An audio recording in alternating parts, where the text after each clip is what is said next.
Сәлеметсіздер ме? Бүгін сіздермен осындай керемет жұмсақ болып пісетін, көп ештеңені қажет етпейтін болчикидің рецептісімен бөліскім келіп тұр. Үйден қолмен жасап көрсеңіздер, магазиндегіден де өте керемет шығады.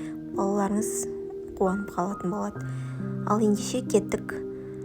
Алдымен ыдысымызға 1 стақан сүт, сонан соң 1 стақан жылы суымызды құямыз. Үстінен 4 ас қасық қант саламыз және 1 ас қасық дрожж салатын боламыз.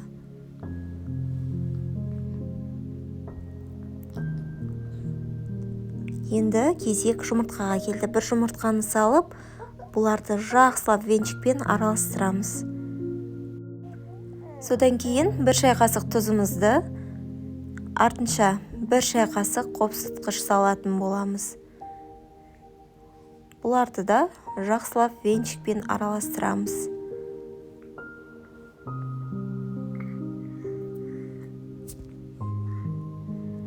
Енді сұйық майымызды құямыз. 3 немесе 4 ас қасық мен көз жобасымен құйдым. Енді мен ұнымды дайындап қойдым, електен өткізіп. Сұйықтықты ұнның үстінен құйып, осындай қолымызбен қамыр илейміз. Үстінен 50 грамм сары майды ерітіп құямыз. Тағда қамырдың жұмсақ болуына бұл себеп болатын уксус. Мен алмалы уксус қостым, 1 ас қасық. Алмалы уксус болмаса, орнына 9% уксус пайдалануға болады. Енді қамырымызды иығын қандырып, жақсылап илейтін боламыз. Және де оны 40 минутқа тындырып қалдырамыз. 40 минуттан кейін қамырымызды ашып, үстінен тағы да 1 рет басамыз, қайтарамыз. Тағы да тындыруға 10-15 минутқа қалдырамыз. Менің қамырым дайын болды. Мен алдын ала пешімізді 180 градусқа қойып, қыздырып қойдым. Формама пергамент қағазын төсеп, үстінен жабыспау үшін тағы да майладым. Мен көз жобасымен осылай қамырларды бөліп алдым. Өлшеп алсаңыздар өте керемет болады. Менде уақыт болмағандықтан осылай көзіммен өлшей салдым. Не осылай қамырымызды астыға қарай бүктеп домалақ пішінге келтіреміз. Және бір-біріне мен тығыз орналастырдым. Өйткені аралары ашық қалса, егерде олардың болчикилеріміздің формасы домалақ дара пішінге кетеді. Сол себепті тығыз орналастырдым. Қазір көресіздер видеода соңында. Бұл магазиндегі болчики сияқты шығатын болады. Не барлығын осылай орап дайындап шықтым.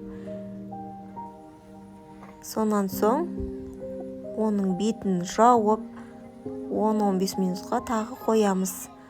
Ол тағы да көтеріледі. Үстінен жұмыртқаның сарысын жағамыз. Мен 1 жұмыртқаны пайдаландым. Осылай үстінен жағып шығамыз барлығының. Және әдемілігі үшін мен кунжутты пайдаландым. Қара кунжутты. Бетіне сеуіп шықсаңыздар өте әдемі болады. Орнына кез келген кунжут, мақ қолдансаңыздар да болады. Немесе ештеңе пайдаланбасаңыздар да болады. Менің өзімнің балдарым өте сүйсініп жейді, мектепке де алып кетеді. Сіздерді дайындап көріңіздер, балдарыңызға ұнайды деген ойдамын. Осылай кунжутымызды үстіне сеуіп шығамыз. Енді қызып тұрған духовкамызге саламыз. Және жарты сағат 35 минутқа қалдырамыз. Менде 35 минутта пісіп дайын болды болчикилеріміз. Болчикилер жұмсақ биік болып пісті. Егер де менің рецептім ұнап жатса, лайк басып, комментарий қалдыруды ұмытпаңыздар. Каналыма тіркеліңіздер. Назарларыңызға көптен көп рахмет. Ас болсын барлықтарыңызға. Жасап көріңіздер, өкінбейсіздер.